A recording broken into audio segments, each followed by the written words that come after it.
This is Professor Joe, your education advocate, and our topic is Introduction to Epistemology.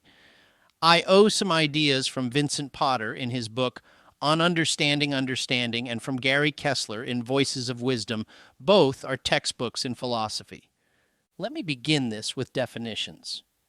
Epistemology comes from two Greek words, episteme, which means knowledge, and logos, which means theory or study. Hence, epistemology is a study of knowledge.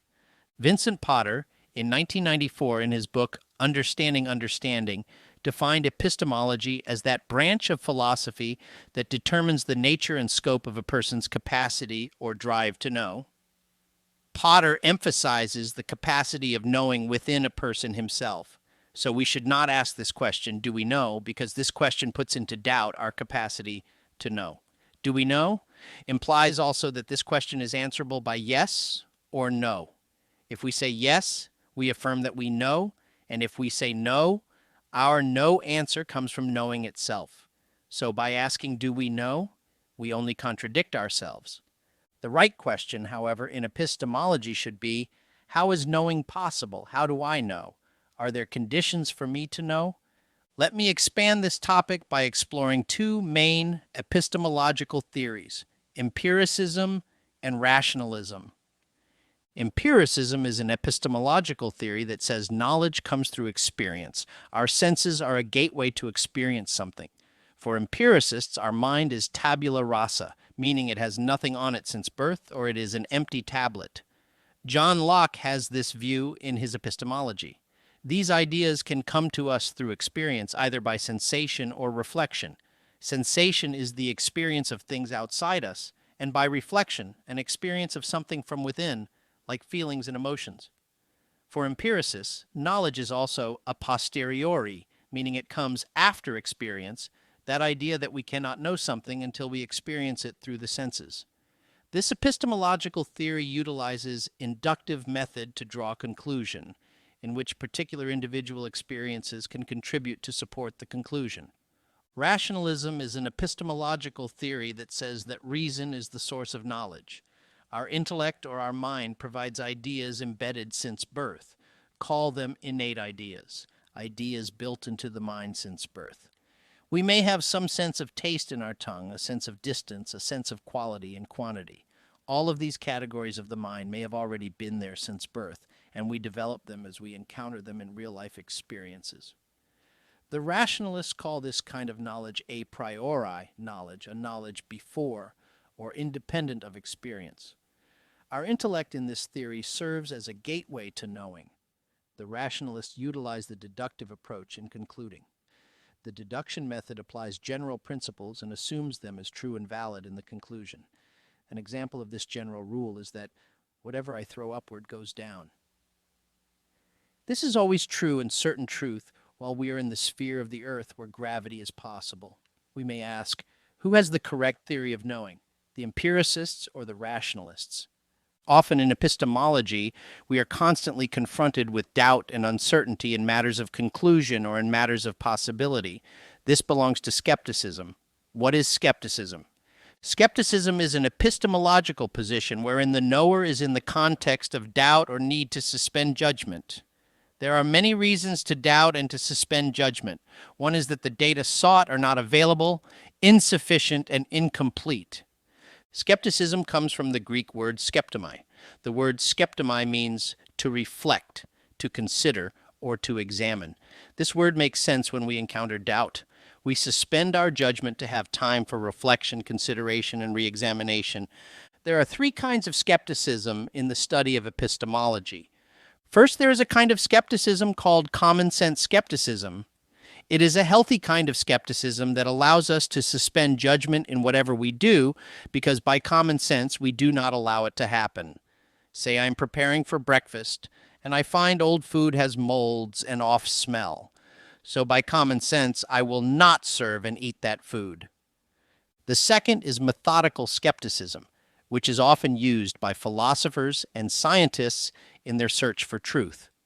Researchers usually doubt their data and continue some further research and experimentation to finalize the conclusion. The third kind is absolute skepticism, a doubt that doubts the possibility of knowledge itself. This is unhealthy because it doubts everything, including this statement. This was advocated by Pyrrho of Eleusis in 300 BCE with the phrase, "everything is doubtful." Epistemology examines the various nuances of to know. To know has four senses or nuances. First, to know as familiarity. This kind of to know applies to persons, things, or places that we have in contact with. Say, I know Houston, Texas, because I live here. I know Germany because I was there in 1999. To know means familiarity, because I have had some encounters or contact with them. For my students, you can say, I know Professor Joe because you have contact with Professor Joe because you're under in his class.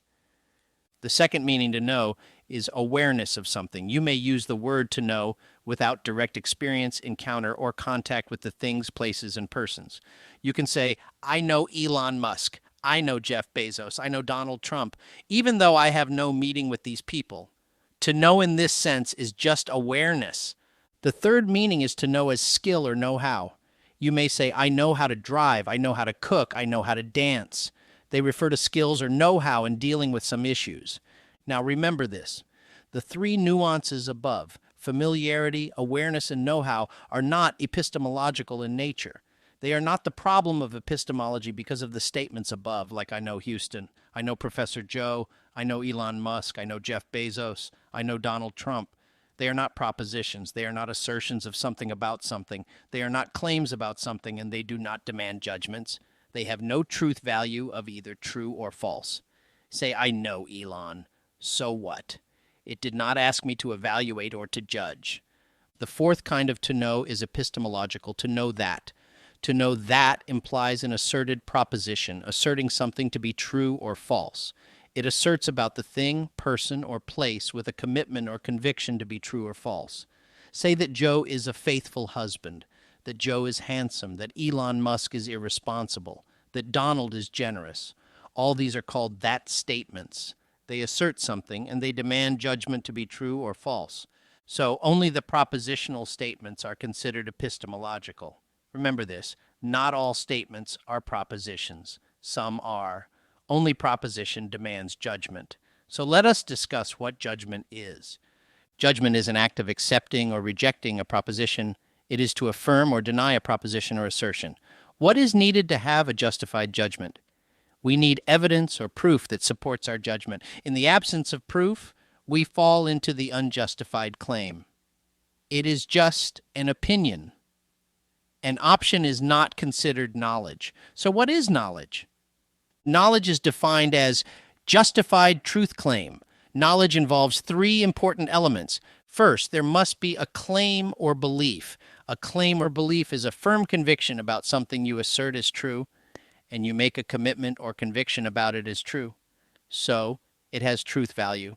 It may also be false or untrue. Second, the belief is believed to be true because you believed it was true. Third, your truth claim has some evidence to prove it true. If without evidence, it is mere opinion. Knowledge must include the three elements above to warrant the statement. Without evidence, element number 3, it can be called opinion. There are two kinds of knowledge in epistemology. The first kind is self-evident knowledge. This knowledge is from the analytic proposition. To establish self-evident knowledge, statements must be self-evident and must have the following. 1. The subject and predicate are one and the same. 2. It is always true by definition. 3. No need for verification to be true. 4. There cannot be a possible contradiction. If you do, it entails a logical contradiction. Some examples are, all fat cats are fat, and the sum of 2 plus 2 is 4. Biology is the study of life. The second kind of knowledge is synthetic proposition. Knowledge of this kind comes from verification. Statements to be true need verification or evidence. The synthetic statement can have truth values as either true or false. To spot a synthetic proposition is by looking at the subject and predicate of the sentence. 1. The subject and predicate do not belong to each other. 2. The statement is not necessarily true by definition. 3. The truthfulness lies in verification. 4. There can be a possible contradiction in the meaning or value of the statement. Some examples. The candy is sweet. Mary is beautiful. The janitor is honest. The bathroom is dirty. To affirm or deny these example statements needs verification. The way to verify is to find evidence. What is the evidence then? Evidence is the property of the person making an assertion. Etymologically, evidence comes from the two Latin words videre, which means to see, and the prefix e, which means out of or arising from. So evidence in this sense means arising from what is seen or out of seeing. So evidence is what we can see from a distance. It can be verified in the state of affairs. Evidence is what supports the proposition or what makes the proposition or assertion clear and manifest.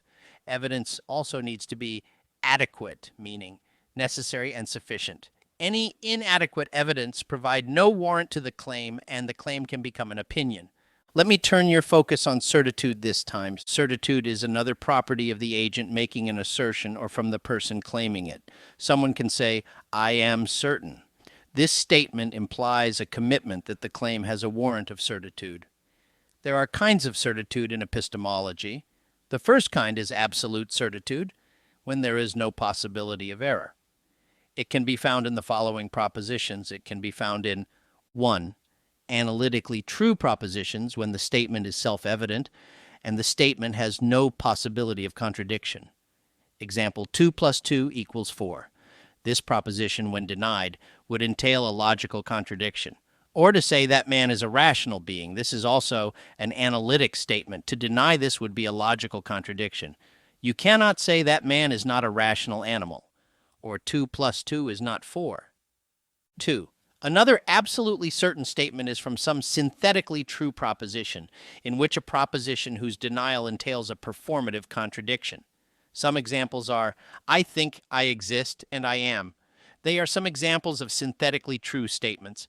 They are not analytical but self-evident statements. There are no contradictions. If denied, they entail performative contradiction. I cannot say, "I am not thinking," or "I do not exist," or "I am not." 3. The last absolutely certain statement is from the conditional certitude statement. It is an absolutely certain statement because the meaning is true and valid, provided that the conditional is present. In the absence of this condition, the statement is no longer certain, so the condition is necessary for the statement to be true. An example, "Whatever I throw upward goes down." This statement is certainly true, but conditionally. The condition is simply that I must be in the sphere of the earth for this statement to be true, in the presence of the law of gravity.